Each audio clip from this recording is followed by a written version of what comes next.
Bom dia para as meninas. Bom dia para os rapazes. Deus abençoe a sua vida, a sua casa e a sua família em nome de Jesus. Amém. Primeiro, uma palavra de gratidão à igreja pelas orações, intercessões e clamores a Deus. E muito obrigado também pelas mensagens, inúmeras mensagens. Eu estou tentando responder a todas elas. Vou demorar um pouco, são centenas de mensagens, além dos grupos especificamente. Que Deus abençoe a vida de vocês todos. Em nome da nossa casa, nós damos graças a Deus pela vida do papai, uma pessoa maravilhosa, sobre quem eu falei aqui na igreja diversas vezes, sempre agradecendo a Deus pelo privilégio e a bênção de tê-lo como meu pai. Louvado seja o nome do Senhor. Suas Bíblias estão abertas na carta, aliás, no livro do profeta Isaías, no capítulo 9. Se não, eu quero pedir que você abra comigo, por gentileza. Isaías capítulo 9. Nós vamos ler dois versículos, versículo 6 e versículo 7. Hoje é dia da Bíblia. Hoje nós também estamos agradecendo a Deus pela bênção da Bíblia. Alguns de nós temos a Bíblia no celular, e é muito bom, desde que o WhatsApp não nos chame, o Facebook não nos atrapalhe, o Instagram, TikTok, o X, o Twitch, qualquer outro aplicativo de rede que você tem aí no celular. Se você for tentado a abri-lo, diga: está amarrado em nome de Jesus. Hoje eu vou abrir só a Bíblia, amém, irmãos? Só a palavra de Deus para a nossa vida. Eu não sei quando que você teve acesso à Bíblia a primeira vez, mas eu acho tão fascinante as histórias das pessoas que têm acesso à Bíblia. Recentemente eu vi um vídeo incrível numa aldeia bem interiorana, uma dificuldade enorme das pessoas terem a Bíblia. E chegou lá um missionário e deu uma Bíblia de estudos para uma pessoa. Isso me lembrou uma cena. Há alguns anos atrás eu estava fazendo uma visita a um presídio, e lá numa das celas alguém me disse que ali estava um rapaz que queria uma Bíblia de estudos. E eu consegui uma Bíblia de estudos, voltei no presídio, entreguei para o guarda, para o policial entregar para ele. E dias depois eu soube que aquele rapaz que recebeu a Bíblia de estudos passou a noite inteira estudando a Bíblia. Anos mais tarde, estou aqui no Rio, atravessando a linha vermelha, na altura do Caju, tendo à direita São Januário. Homenagem aos vascaínos que aqui estão. Mas eu tenho a memória fotográfica. E ali o meu telefone toca e alguém me diz: olha, eu sou aquele que recebeu a Bíblia na cadeia. E eu pensando, de onde ele estaria me ligando? Segundo, como ele conseguiu o meu número? Aí ele emendou e disse que havia sido solto e que tinha mudado para o Rio e que agora ele era membro de uma igreja X e tinha acabado de ser eleito diácono naquela igreja. A Bíblia. Lamentavelmente, algumas pessoas acreditam que a Bíblia aberta em cima da estante é sinal de que tem uma bênção na sua casa. Gosto de andar em Uber e táxi que tem a Bíblia. Se ele acredita, eu vou junto com ele e vamos na fé. Mas eu e você que sabemos que não é a Bíblia aberta no carro ou em casa que vai nos privar de algum tipo de incidente, de problema. A Bíblia tem que estar aberta, ela tem que ser lida. Jesus disse: examinai as Escrituras, pois julgais ter nelas a vida eterna. O salmista disse que a Bíblia é a palavra de Deus, ela é lâmpada para os nossos pés e ela é luz para o nosso caminho. A Bíblia, ela nos corrige. Talvez por isso algumas pessoas prefiram não mexer com ela. Porque numa fase que nós estamos, nós queremos elogios, palavras boas que vão enchendo o nosso peito de alegria. Mas às vezes a Bíblia nos dá aquilo que os nossos irmãos pentecostais chamam de cajadada. E pode ser que você receba alguma hoje. Profeta Isaías capítulo 9, versículos 6 e 7. Se você achou, deixa aí a sua Bíblia aberta e ore comigo nesse instante. Senhor, nós precisamos da sua palavra. Nós precisamos da sua palavra. Sem a palavra do Senhor nós estamos mortos espiritualmente. que seja hoje um dia de vida, de sermos vivificados espiritualmente por meio da sua palavra, no poder do teu Espírito Santo que nos ilumina. É assim que nós oramos em nome de Jesus. Amém. É provável que alguns de vocês conheçam e gostem de biografias. Biografia é um tipo de construção literária que ela aponta para o passado. Alguém hoje escreve sobre o que aconteceu no passado.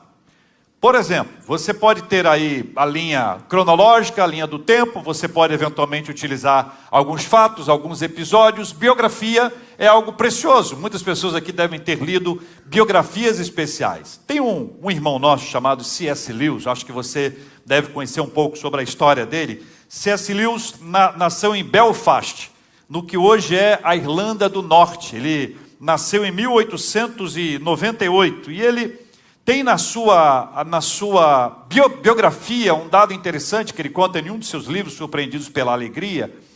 Ele conta que quando ele era criança, ele não gostava do nome dele. O nome dele é Clive. E para nós, absolutamente estranho. Mas para um inglês, para um irlandês, para alguém do Reino Unido, não é uma coisa incomum. Hoje mesmo nós vamos encontrar por lá alguns Clives. E ele disse, quando era pequeno, eu não gostava do nome Clive. Quando eu tinha cerca de 4 anos, declarei que ele tinha deixado de ser o meu nome. Meu irmão tinha um cachorro chamado Jaxie. Estou usando uma pronúncia, Jaxie. E eu decidi que aquele era o meu nome. Insisti nisso com tal sucesso, que embora eu ainda fosse Clive nos documentos, eu era Jack para todos os que me conheciam. Então, C.S. Lewis passou a ser chamado dentro da sua casa de Jack. E muitos anos depois, as pessoas se confundiam. Mas afinal de contas, o seu nome é Jack ou o seu nome é C.S. Lewis? Isso a gente encontra na biografia. Um dos seus livros mais interessantes, Cristianismo Puro e Simples, uma obra maravilhosa, nasceu o seu conteúdo sendo compartilhado nos programas de rádio da BBC durante a Segunda Guerra. Ele ia para o rádio e contava e compartilhava a mensagem, uma forma de encorajar os soldados, mas especialmente os ingleses que estavam debaixo de uma batalha que aqueles que gostam de história sabem que eram as Blitz, quando a Inglaterra era alcançada e atingida de forma incrível.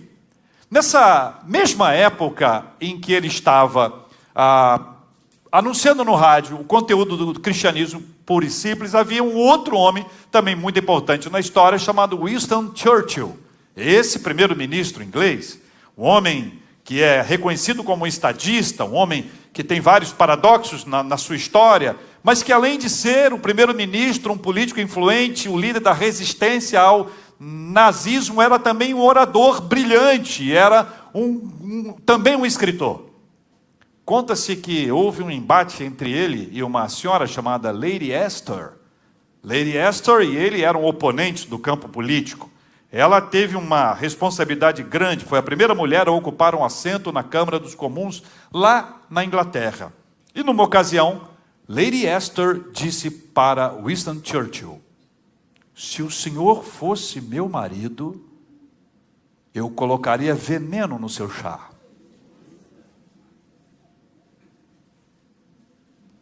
No que ele respondeu, se eu fosse seu marido, eu beberia.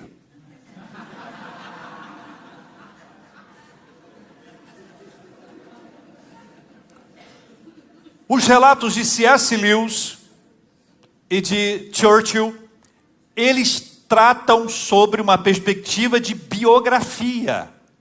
É alguém que conta hoje uma história que aconteceu no passado. É este o olhar, e vai construindo essa história a partir dos dados, evidentemente, cada biógrafo vai construindo de acordo com a sua perspectiva.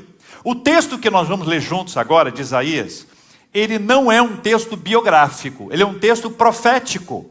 E aqui está uma distinção importante entre biografia e profecia. A profecia é algo que é dito antes de acontecer. A profecia é uma revelação divina. A profecia é uma fala de Deus. A profecia é um anúncio de algo que vai acontecer e vai acontecer segundo a vontade de Deus e na hora de Deus. Esse texto foi escrito 8 séculos antes de Cristo. 8 séculos antes de Cristo, ele aponta para o futuro, para falar sobre Jesus o prometido. Ele não usa o termo Jesus, mas todos nós, ao lermos as Sagradas Escrituras, podemos compreender que se trata de fato de um texto messiânico, um texto que fala sobre a vinda do Messias, a vinda de Cristo Jesus, o nosso Senhor. Diz a Bíblia, se você puder, leia comigo.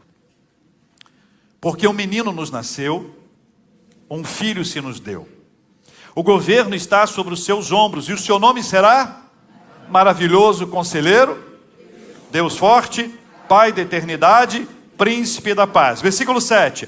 Para que se aumente o seu governo e venha um paz sem fim sobre o trono de Davi e sobre o seu reino, para o estabelecer e o firmar mediante o juízo e a justiça, desde agora e para sempre. O zelo do Senhor dos Exércitos fará isto. Amém.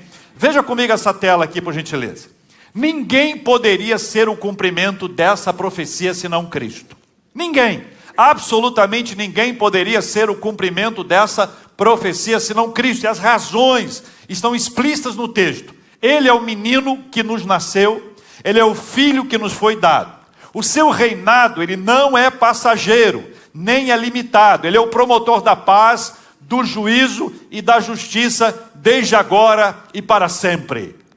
Nós estamos falando de Jesus Cristo, o nosso amado Senhor, o prometido, aquele que foi anunciado, e que nesse texto é absolutamente evidente que ninguém poderia ocupar esse lugar, senão Cristo, o nosso amado. Esse texto fala sobre o governo de Cristo. E o governo de Cristo é muito importante, porque a descrição que esse texto faz sobre o governo de Cristo enche o nosso coração de alegria. Veja comigo na tela. O governo de Cristo. É a próxima tela. Obrigado. O governo de Cristo é marcado por autoridade soberana. Por quê, meus irmãos? O governo está sobre os seus ombros. Eu quero que você caminhe comigo e perceba. Leia comigo esse texto aqui, por gentileza. Ele pode todas as coisas, mas não governa segundo o nosso querer. Leia de novo essa primeira frase. Ele mas está entendido isso aqui? Ele pode todas as coisas. Quantas vezes você já deve ter feito, eu já fiz, nós fizemos orações em que nós pedimos alguma coisa a Deus e não veio. Não veio. Aí nasceu na doideira religiosa do mundo aqueles que chamam, alguns que oram e dizem que tem oração forte. Já foi a algum lugar que tinha oração forte? Que foi anunciado, vem aqui porque vai ter uma oração forte. E a pergunta que eu sempre faço, o que é uma oração não forte? É o tom de voz?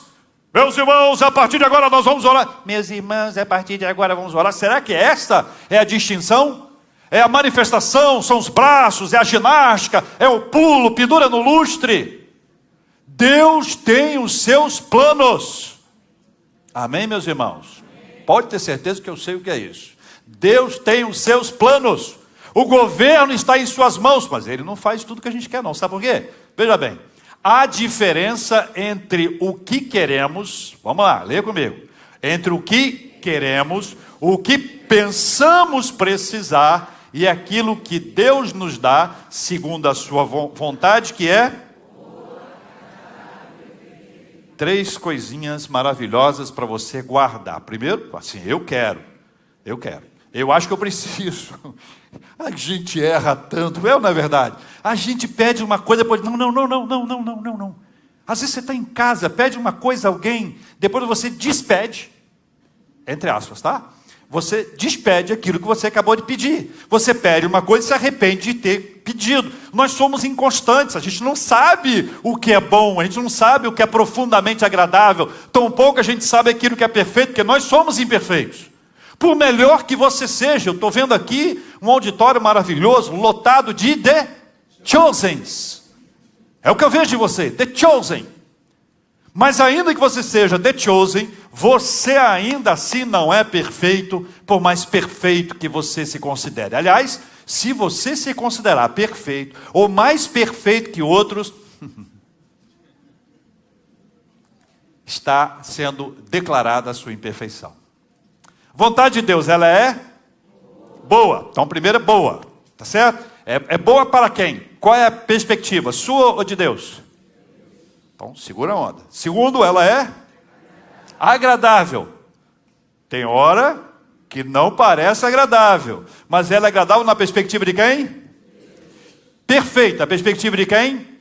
Então entenda, Deus tem os planos maravilhosos dele sobre a nossa vida, ele tem o controle sobre toda a história. Eventualmente você vai se deparar com algo que você não concorda com Deus. Uma vez eu acompanhando uma família, a pessoa me disse: pastor, uma situação grave, gravíssima.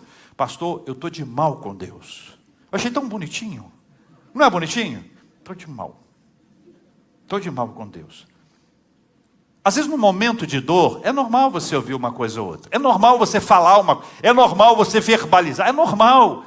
O que acontece é que com o passar do tempo, pela graça de Deus, o Senhor vai te dando a capacidade de enxergar que a vontade dele é melhor do que a sua, apesar da sua. A vontade de Deus é boa, agradável e perfeita, porque o Senhor governa sobre todas as coisas e nada foge ao seu domínio. Amém, meus irmãos? Segunda coisa sobre o governo de Deus. Veja comigo na tela. O governo de Cristo se manifesta na promoção da paz, da justiça e do juízo. Leia comigo por quê. Por que eu estou escrevendo esse texto aqui? Porque a gente aprende ouvindo, a gente aprende lendo e a gente aprende falando. Então estou te dando 3 oportunidades para você aprender mais. Vamos juntos comigo. Em Cristo a paz já foi inaugurada. Venha. Embora ainda não esteja plenamente consumada. Vivemos o quê? O tempo do já e ainda não. Que doideira, né? Já e ainda não. Já reconciliados com Deus, já participantes do seu reino, mas ainda esperando o dia em que toda injustiça será retirada. Até lá, você vai ser injustiçado. Você será injustiçada. Nós passaremos pela injustiça. Até lá, mas vai chegar um dia em que a justiça será estabelecida para a glória de Deus em nome de Jesus.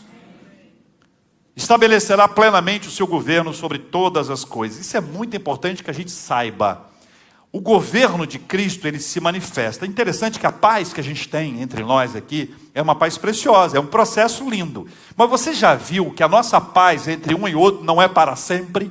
Que de vez em quando dá umas triscadas, de vez em quando dá um curto-circuito, de vez em quando a chapa esquenta, de vez em quando aquela pessoa que você adora, que está ao seu lado agora, ela pega no seu pé, não é verdade? A paz não está plena ainda, essa é uma paz que está aqui, daqui a pouco há uma turbulência, mas haverá um tempo em que haverá a paz profunda, maravilhosa, que nós não conseguiremos experimentar em outro lugar, senão na presença de Deus. Terceira observação sobre o governo de Cristo. O governo de Cristo está absolutamente assegurado, pois o zelo do Senhor dos Exércitos fará isso. Essa expressão é muito forte, é a expressão de um selo, é uma autoridade, é uma autorização, vai acontecer, sabe isso? É essa a ideia, leia comigo. Nada pode frustrar os planos de Deus e ninguém pode deter o mover do Senhor. Você entende isso? Olha, é a vontade de Deus para a sua vida. Vão criar barreira, vão ficar em pé, vão criar dificuldade, vai ter obstáculo, mas Deus ainda assim avançará, porque ninguém consegue deter o poder do Senhor. Amém, meus irmãos? Seguindo, o plano da redenção, ele esquece o resto, ele é infalível. Tentaram silenciá-lo, mas não conseguiram. Quantas vezes Jesus, olha só, ele nasceu, já estava lá o perseguidor, já estavam lá tentando assassiná-lo. O tentador veio para desviá-lo, para oferecer a ele um atalho, para oferecer a ele alguma coisa. Houve a resistência, perseguição durante todo o seu ministério. Tentaram de todas as formas calá-lo, jogaram-no na cruz. Mas pela graça extraordinária do Senhor, tudo que fizeram contra ele não foi nada. A cruz não foi uma derrota, a cruz foi um caminho para a vitória. Pois o governo de Cristo possui autoridade e poder até mesmo sobre a morte. Eu creio nisso, você crê nisso? Poder sobre a morte. O ministério de Cristo ele revela isso a partir da sua própria ressurreição. A ressurreição de Cristo. Porque veja bem, Lázaro foi ressuscitado, não foi? Você está lembrado disso? Estava lá, já morto, né? Lembra disso? Aí Jesus passou e falou o quê? Qual foi a frase de Jesus? Hã? Fala para quem está ao seu lado aí, que as pessoas não ouviu. Eu não ouvi? Lázaro, vem para fora. Teve que falar o nome, já contei isso aqui, um amigo meu falou, que Jesus falou Lázaro, senão sairia uma galera. Vem para fora. Lázaro, vem para fora. O que aconteceu? O que aconteceu? Não, faltou essa aula na escola bíblica? Escola da palavra? Faltou? O que aconteceu com Lázaro? Saiu como?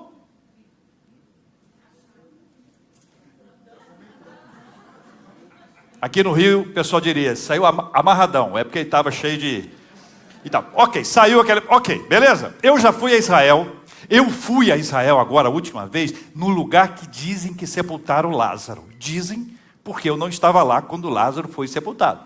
Então dizem que foi lá. Eu fui lá. Você acredita que eu nunca encontrei Lázaro? Não encontrei Lázaro. Viu Lázaro lá, Patrícia? Viu, Paulo? Não vimos Lázaro lá. Sabe por quê? Porque Lázaro morreu. Ok? Só Jesus venceu a morte. Definitivamente. E nos deu essa perspectiva para a gente enxergar que pela graça do Senhor, Deus maravilhoso, assim como Ele venceu a morte, nós passaremos da morte para a vida. A vida não é aqui, a vida é eterna, é no céu, é na presença de Deus. Amém, meus irmãos? Bom, diante disso eu tenho para vocês uma pergunta. Está na tela a pergunta. Quem é Cristo? Quem é Cristo? Quem é Cristo?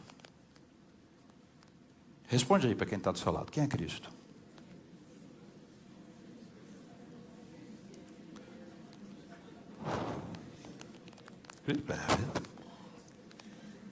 Você que está acompanhando a gente aqui, eles estão conversando entre eles. Eu não sei se é sobre isso.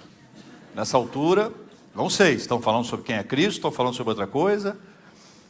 Quem é Cristo? Então deixa eu te explicar e te ensinar uma coisa que a gente precisa ensinar como pastores. A pergunta é feita e quem responde é o texto. Certo? Você respondeu aqui, mas eu quero que você responda a partir do texto bíblico. Então essa é a pergunta. Se você for ler a Bíblia, você faz assim, em vez de você dar a sua opinião, você tem que saber qual a palavra bíblica. Então quem é Cristo, segundo a Bíblia? Desculpa, segundo o texto que nós acabamos de ler na Bíblia.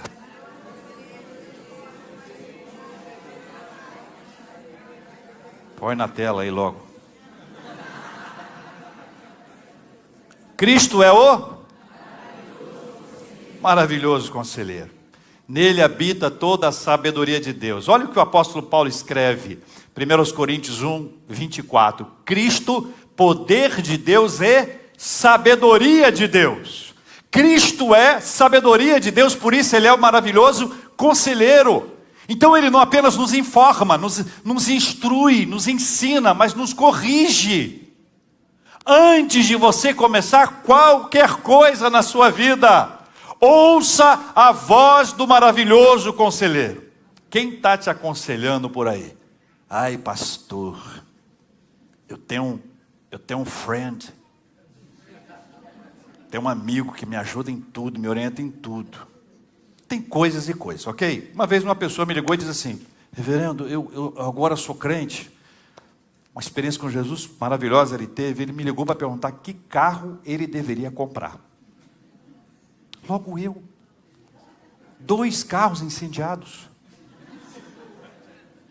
Alguém me falou, pastor, para de orar no carro. 2 carros pegaram fogo. Eu não sou a melhor pessoa para indicar carro para você. Ok? Eu disse, meu querido, se você tem dinheiro para comprar, tem, então compra. Se você não tem, não compra. Procura um mecânico, vai no especialista. Meu negócio não é carro. Meu negócio não é carro. Você entende a diferença? Você não precisa falar essas coisas, mas você submete tudo a Deus, que Ele te livra do mau vendedor. 171.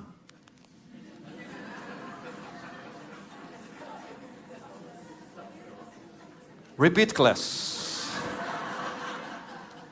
A gente às vezes vai encontrar alguém que quer nos passar uma bomba relógio a qualquer momento. Cuidado, mas não é sobre isso, é sobre a sua vida. Tudo que você vai realizar, o maravilhoso conselheiro está com você para te instruir, para te falar através da palavra de Deus, da Bíblia. O Espírito Santo fala, ministra ao seu coração de uma forma clara. Submeta a sua vida, a sua caminhada ao maravilhoso conselheiro em nome de Jesus. Amém, meus irmãos? Mas ele é mais. Jesus é o maravilhoso. Contaram logo. Agora foram rapidinhos. Jesus é o quê? Deus forte. Leia comigo. Cristo dá ordens ao vento e o mar. Tem lembrado do texto? Os discípulos falaram: quem é este que até o vento e o mar lhe obedecem? Cristo multiplica pães e peixes. Precisa só de um garotinho para liberar o pão. Isso, imagina você na época da sua escola com a merenda. Jesus chega lá e diz: eu estou precisando de uma merenda de alguém para poder compartilhar com a escola inteira. Alguns naturalmente iam falar assim: a minha merendinha, logo hoje, logo eu. Cura enfermidades. Gente, isso é maravilhoso. Jesus curou enfermidades. A gente viu coxo andando, a gente viu cego vendo, a gente viu surdo ouvindo. Tudo sob o poder maravilhoso do Senhor de curar. Jesus, ele chama os mortos de volta à vida. Falei agora de lá, Lázaro. Mas tem também a filha de Jairo. Tem também o filho da viúva de Naim. Amigos, amados irmãos, Naim não é o nome do marido da viúva. Estou vendo que para alguns foi uma surpresa. Senti aqui no clima que foi uma surpresa. Naim era uma cidade, era um lugar, um povoado. Muito bem, Jesus traz de volta a vida. Ele é quem possui as palavras de vida eterna. Para onde iremos nós? Pois só tu tens as palavras de vida eterna. Ele salva e conduz os salvos para a vida eterna. Louvado seja o nome do Senhor. Vamos pensar comigo aqui. Como é a salvação espiritual? Como é que a gente embarca para o céu na hora certa, sem precipitação? Também não dá para atrasar, viu? Quando chega a hora, chega a hora. Muito bem, como é que a gente salva? Como é que a gente é salvo? Eu não posso salvar a minha amada Flávia.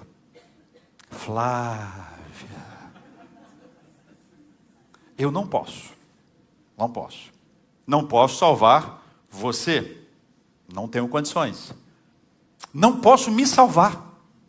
Então ficou ruim. Se nem o pastor pode se salvar, quem nos salvará? Cristo nos salvará. Essa é a resposta.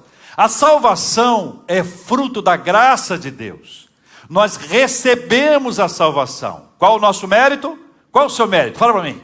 Qual o seu mérito? Bonitão, lindo. Qual o seu mérito? Nada. Para continuar na nossa classe, zero. Nada. Zero. Não temos nada, absolutamente nada que vai dizer assim: olha, pastor, é o seguinte, Deus, God, eu sou da Igreja Presbiteriana das Américas. Eu vou aos cultos, eu participo dos cultos, eu participo disso, daquilo. Zero. No céu não haverá esse tipo de distinção denominacional. Também não haverá distinção teológica. Também não haverá distinção teológica. Deus tem os seus em todo e qualquer lugar. Nós não temos um céu exclusivo. Nosso céu é comunitário. Uma vez eu vi uma senhorinha falando assim: ai, JR, eu só quero um cantinho. Um cantinho no céu para mim tá bom. Nunca esqueci, porque eu disse para ela: eu também, minha filha, só um cantinho para mim está resolvido o assunto. Eu quero estar na presença do Pai para sempre. Nós somos salvos pela graça de Deus. Quem nos salva? Jesus. Jesus é quem nos salva. Nós somos salvos, por isso a nossa relação com Ele, gratidão, louvor ao Senhor, porque Ele é quem nos salva, Ele é quem nos arranca da morte, Ele é quem nos tira da condenação, é o sangue de Jesus que nos purifica de todo pecado, é porque Ele fez por nós, nós podemos ser salvos por Ele, e os salvos por Ele serão conduzidos para o céu por Ele, nós estaremos para sempre com nosso Senhor no céu. Eu digo nós aqui, porque eu estou pressupondo que você já entregou sua vida a Jesus, que você não é alguém que está com um pé lá, um pé cá, que você não acredita que ser filho, ou ser pai, ou ser irmão, ou ser membro de alguma igreja, dá a você a garantia da salvação. Ou quando você pensa na sua própria morte, você diz, está tudo bem, quando eu fechar os olhos aqui, eu estarei na presença de Deus para sempre. Estou falando de medo da morte é medo de morrer, de passar mal, de ficar doente, de ficar numa situação complicada, de dar trabalho para os outros, isso é normal. Saudade, eu tenho saudade, eu não queria desabraçar alguém que eu abraço tanto, normal. Mas medo de morrer, você, eu não sei para onde eu vou. Eu não sei para onde eu vou. Se eu vou para lá, se eu vou para lá, se é mais quente, se é mais fresquinho. Cristo. Ele é o Deus forte. Mas ele é também o quê? Pai da eternidade. Leia comigo. Cristo é o Pai da eternidade. Cristo não está preso ao calendário humano, nem às limitações da história. Não falamos de alguém restrito a um tempo, a um lugar ou a um império. Ele é o Cristo de ontem, de hoje, de sempre, como testemunha Hebreus 13, versículo 8. Leia comigo. Jesus Cristo ontem e hoje é o mesmo e será para sempre. Amém. Pai da eternidade. Então você não precisa ir a Israel para ter uma oração mais forte. Não, estou aqui na redondeza, que aqui é descagem local. Estou aqui. Ou usar um nome em hebraico para orar a Jesus. Pelo amor de Deus, nessa altura do campeonato. Não. Ele é o Pai da eternidade. Ele é além do tempo. Naquele, além do tempo. Ou seja, ele é o mesmo. O Senhor que fez milagres no passado é o Senhor que faz milagres hoje. O Senhor que tem palavra de vida eterna naquela época tem palavra de vida eterna hoje. O Senhor presente na nossa história é o Senhor hoje. A Bíblia é o livro mais atual do universo. Ela é para a sua vida hoje, é para o seu coração hoje. Jesus é para a sua vida agora. Jesus é para a sua vida sempre. Eu tive a minha experiência de conversão aos 14 anos de idade, foi mais ou menos 1523, 24. Aos 14 anos de idade, a conversão, Jesus é o mesmo. Passei a adolescência inteira conhecendo Jesus de Nazaré. Entrei na juventude conhecendo Jesus de Nazaré. Entrei na fase adulta conhecendo Jesus de Nazaré. E eu paro por aqui. Jesus de Nazaré. Mas ele também é o príncipe da paz. Leia comigo. Jesus é o príncipe da paz, Pai da eternidade, príncipe da paz. Leia comigo. Ele traz à humanidade o verdadeiro shalom. Continue.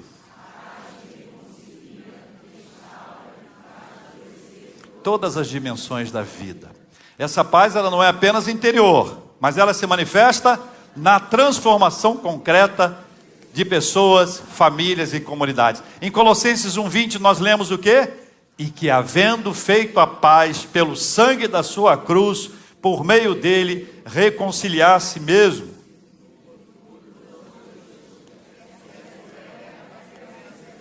Quer sobre a terra, quer sobre os céus. Veja que coisa maravilhosa o que é a paz de Jesus. Eu vou te dar um exemplo para você entender. Um pastor chamado Mass McConnell, ele fundou um ministério voltado para a plantação de igrejas em lugares difíceis na Escócia. Aí ele conta uma ilustração para a gente entender.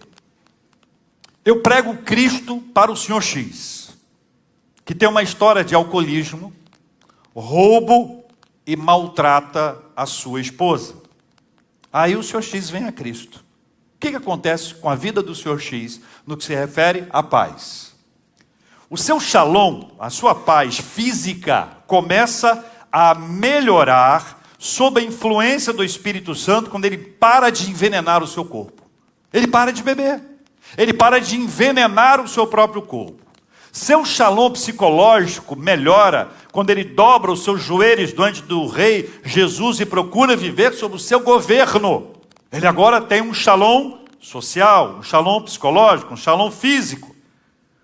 Depois, esse shalom entra em ação quando ele para de abusar dos seus vizinhos, ele para de arrombar as casas, ele para de maltratar sua esposa, ele para de atormentar os seus filhos. Então, em vez de contribuir para o colapso do shalom social, ele começa a se tornar uma pessoa que faz o bem.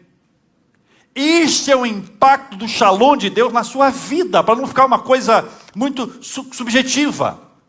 Como é que é o impacto do shalom de Deus na sua vida? Uma certa pessoa é mentirosa. Uma certa pessoa é maledicente. Uma certa pessoa... Tá bom, né? Tá bom, essas duas coisas.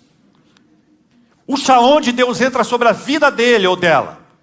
Falar do outro não é mais uma opção. Por quê? Porque agora eu sei quem eu sou. Ó, deixa eu te contar um negócio.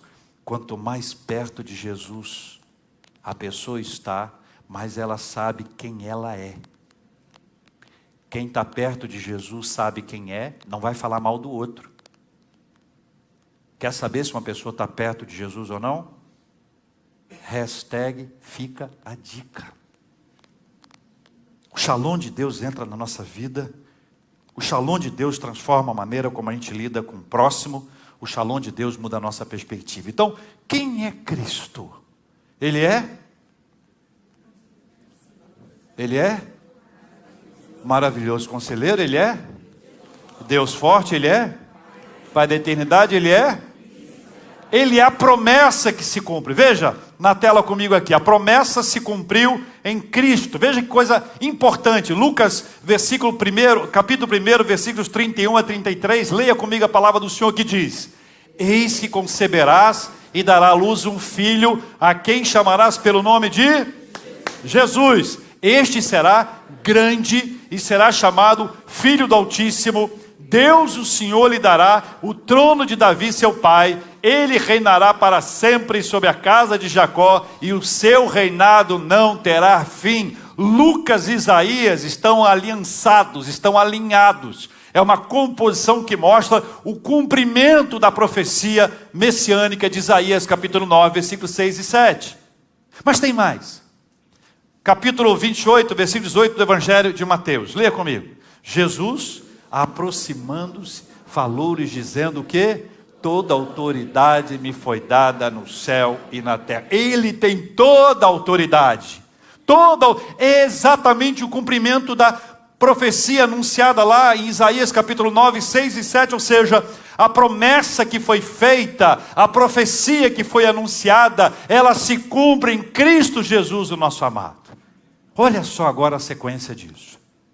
Depois ele nos fala sobre discipulado. Ide, fazei discípulos de todas as nações.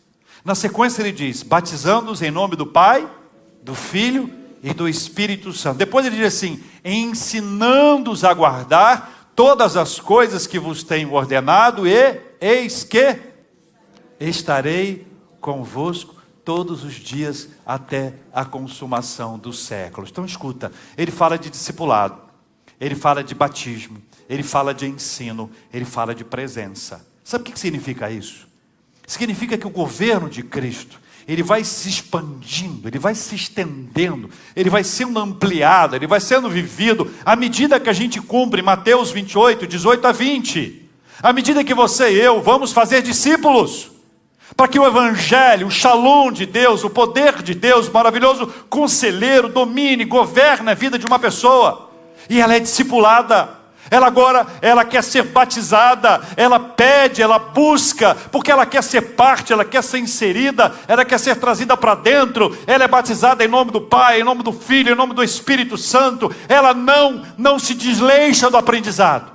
Ela diz, eu preciso aprender, eu tenho fome, eu quero aprender, me dê a palavra, eu quero aprender, me dê um livro, me dê a escola, eu quero aprender, eu quero estar junto, porque é isso que Jesus falou, ensinando-os a guardar todas as coisas que vos tenho ordenado.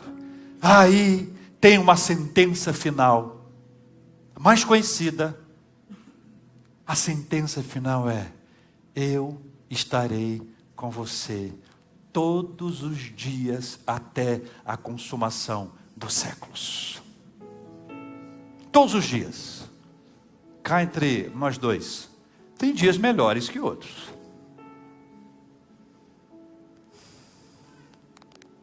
Tem dias mais tristes. Tem ou não tem? Mas é maravilhoso saber que o meu Jesus está comigo. Ele também pode estar com você. Nós vamos espalhar o reino. Espalhar para que o governo de Cristo alcance mais pessoas. Para que o governo do Senhor alcance as pessoas. Não tem outro meio, não tem outro método. A Bíblia diz, e este é o princípio das Escrituras: discipulado, batismo, ensino. Não se preocupe com o futuro. Presença, Ele estará com você. Abraham Kuyper deu uma declaração muito importante que entra para a nossa história. Leia comigo essa frase. Não há 1 centímetro em toda a criação sobre a qual não clame. Cristo não clame, é meu. Vamos falar de novo? Não há 1 centímetro em toda a criação sobre o qual Cristo não clame, é meu. É meu. E nós vamos orar por isso. Nós vamos orar nessa hora, vamos clamar ao Senhor para que essa bênção dele repouse sobre a sua vida. Para você que está dizendo: Jesus, eu quero, teu Espírito Santo está me convencendo, eu quero ser parte. Eu quero ser parte, eu quero estar sob o seu governo. Na minha vida, a partir de hoje, não farei nada sem ouvir o maravilhoso conselheiro. Eu sei que não há nada que não possa ser feito, mas nada pode ser feito somente porque eu quero que seja feito, porque o meu Deus é forte. Ele é o mesmo ontem, hoje e o será para sempre. Ele é o Pai da eternidade.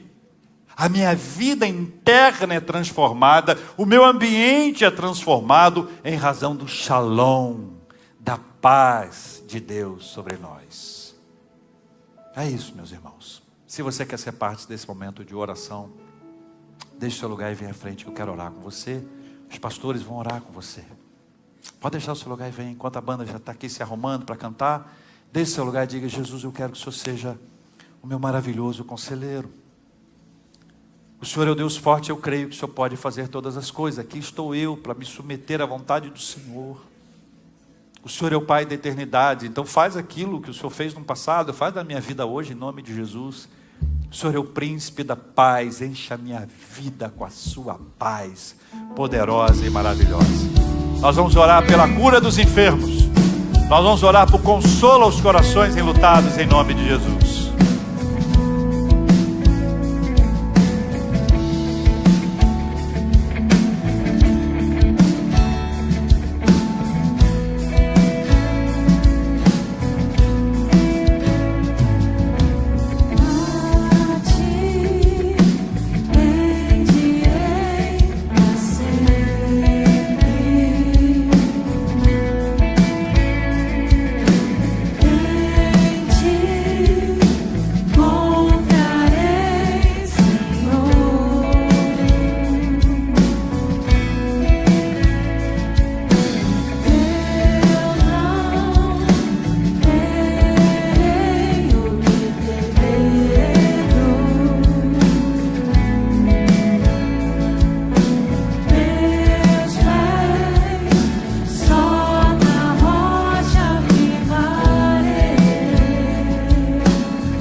Deus bendito, Deus amado, como é bom cantar-te, sim, nós cremos, meu socorro vem de ti. Como é bom, Deus, podermos saber que tu és o maravilhoso conselheiro, Deus forte, o Pai da eternidade, o príncipe da paz. Como é bom saber, ó Deus, que o Senhor é o Deus que está presente na nossa vida e que através da tua presença, ó Deus, nos transforma, nos faz, ó Deus, vivermos uma vida de plena confiança e segurança no Senhor. Pai, obrigado, ó Deus, por essa palavra que nos desafia colocar, ó Deus, toda a nossa vida, a nossa dependência nas mãos do Senhor. E assim, ó Deus, que nós queremos viver todos os dias da nossa vida. Olhando, ó Deus, para o Senhor, olhando, ó Deus, para o autor e consumador da nossa fé. Olhando, ó Deus, na certeza de que nos momentos de grande alegria é em Ti que nos alegramos. E nos momentos de profunda angústia é em Ti que esperamos. Pai, nós cremos, ó Deus, que o Senhor é o Deus que está presente 8 séculos antes. Foi feita a profecia, a declaração clara que só se cumpre em Ti. E nós sabemos disso, ó Deus, porque só em Ti a nossa vida pode ser, ó Deus, sustentada. Ó Deus, obrigado, Pai. Obrigado, nos faça entender isso e colocar isso, ó Deus, na nossa própria biografia. Na certeza, ó Deus, de que o nosso passado, o nosso presente e o nosso futuro estão nas mãos do Senhor. Pai, de uma forma muito especial, Deus, agora queremos lembrar daqueles que estão passando por enfermidade, Senhor. Lembramos da Mônica, do Denizar, do Guilherme, do Elcio, do Renato, Senhor. Nomes, ó Pai, que também estão no coração de cada um aqui presente, passando o seu momento, ó Deus, de luta, os momentos de angústia. Pai, nós clamamos que o Teu Espírito Santo venha cuidar ali no leito do hospital, no leito da cama onde está, que a Tua mão traga a cura, traga o renovo, traga a força, traga a paz. Deus, queremos lembrar, ó Deus, dos irmãos, das famílias que estão enlutadas, Pai. Lembramos, ó Deus, da família do reverendo JR, Senhor, pela partida do seu paizinho Averaldo, Pai. Lembramos da família da Beth Frois, ó Deus, pela partida da Elisa. Lembramos, ó Deus, da família do Saulo, pela partida da sua mãezinha Iracema. Deus, pedimos, ó Pai, que essas casas, ó Deus, onde veio o luto, possa ser experimentada pelo consolo, a graça, a paz que só procede do trono do Senhor. Pai, que o Teu Espírito Santo continue trazendo a certeza de que estas despedidas foram, ó Deus, despedidas nas mãos do Senhor e por isso repletas também de paz e gratidão. Pai, nós queremos lembrar, ó Deus, ali da Universidade Brown, ó Deus, diante daquela a situação que aconteceu e de uma forma muito especial lembrar do meu filho que ali está. Pai, peço que o Senhor continue trazendo ao coração de cada um de nós a certeza de que o Senhor está presente em todos os momentos da nossa vida. Os corações aflitos traz a paz, as famílias divididas traz a união, aqueles que estão passando por lutas, ó Deus, pelo emprego ou lutas emocionais, traz, ó Deus, a direção, porque o Senhor é o maravilhoso conselheiro, o Senhor é o Deus forte, o Senhor é o Pai da eternidade, o Senhor é o príncipe da paz, o Senhor é Cristo, nosso Senhor, nosso Salvador. Nós oramos em nome de Jesus. Amém.